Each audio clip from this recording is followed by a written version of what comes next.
कुछ महीने पहले हमने ये यात्रा कन्याकुमारी में शुरू की और अब तकरीबन 3000 किलोमीटर ये यात्रा चल ली है। कश्मीर तक जाएगी, श्रीनगर में ये यात्रा खत्म होगी। देश में नफरत, हिंसा का माहौल फैलाया गया है। बीजेपी के लोग, आरएसएस के लोग देश को बांटने में लगे हैं, एक धर्म को दूसरे धर्म से लड़ाने में लगे हैं, एक जात को दूसरी जात से, भाषा को दूसरी भाषा से लड़ाने की कोशिश कर रहे हैं और उन्होंने देश का माहौल बिगाड़ दिया है। तो हमने सोचा था कि देश को एक दूसरा रास्ता भी दिखाना चाहिए, मोहब्बत का, एकता का, भाईचारे का। और इसीलिए हमने ये यात्रा शुरू की।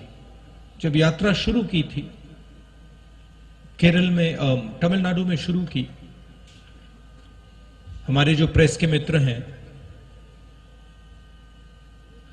मित्र कह देता हूं मगर हमारी बात तो रखते नहीं है कभी।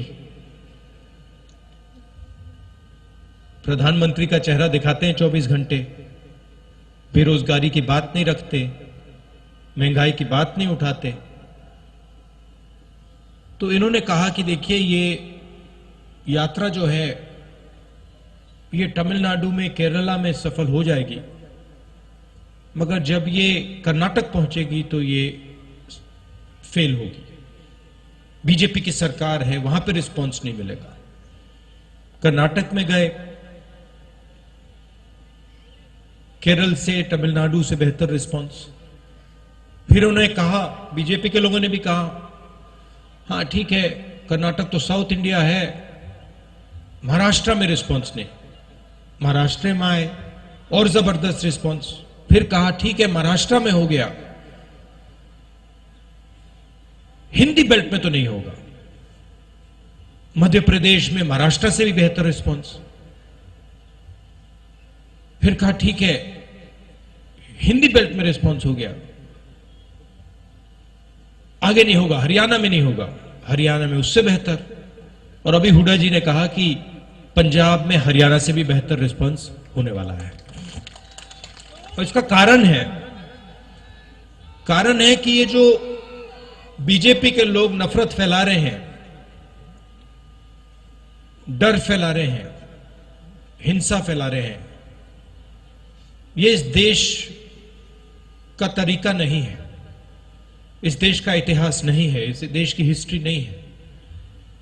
ये देश भाईचारे का देश है, एकता का देश है, इज्जत का देश है, रिस्पेक्ट का देश है।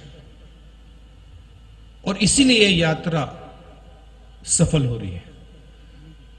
लोगों ने कहा कि देखिए, कांग्रेस पार्टी के नेता 3000 किलोमीटर चल रहे हैं। और जहां भी मैं जाता हूं, मैं कहता हूं कि ये कोई बड़ी बात नहीं है। पंजाब का हर एक किसान हमसे ज्यादा चलता है। ठीक है, वो कन्याकुमारी से कश्मीर तक नहीं चलता है, मगर वो अपने खेत में रोज चलता है, मंडी तक पैदल जाता है, खाद खरीदने पैदल जाता है, बीज खरीदने पैदल जाता है। तो हमने कोई बड़ा काम नहीं किया है, ये पूरा हिंदुस्तान ये काम करता है, इन सड़कों पे चढ़ता है। सीखने को बहुत मिला। किसानों से बात हुई, छोटे दुकानदारों से बात हुई, मजदूरों से बात हुई, बेरोजगार युवाओं से बात हुई, माताएं बहनों से बात हुई। और जो आपका ज्ञान है, उससे बहुत समझने को मिला। इसके लिए मैं सबको धन्यवाद करना चाहता हूं। और ये जो हमारी यात्रा है, इसमें हम लंबे भाषण नहीं देते हैं। ये बोलने की यात्रा नहीं है, ये सुनने की यात्रा है। सुबह हम 6 बजे उठते हैं, पैदल चलते हैं तकरीबन 25 किलोमीटर। यहां पे शायद 7 बजे यात्रा शुरू होगी और हम 6-7 घंटे आपकी बात सुनते हैं और फिर चलने के बाद 10-15 मिनट हम अपनी बात रखते हैं। तो इस यात्रा का स्पिरिट सुनने का है, बोलने का नहीं है।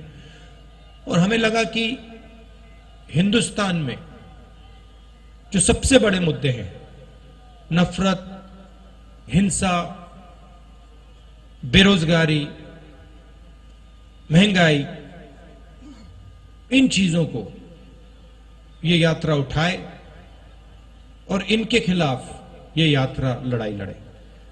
आपने अपनी शक्ति दी, आपसे अब अगले 10 दिन हम बातचीत करेंगे, मिलेंगे, गले लगेंगे। आप सुबह सुबह आए, इसके लिए दिल से फिर से धन्यवाद।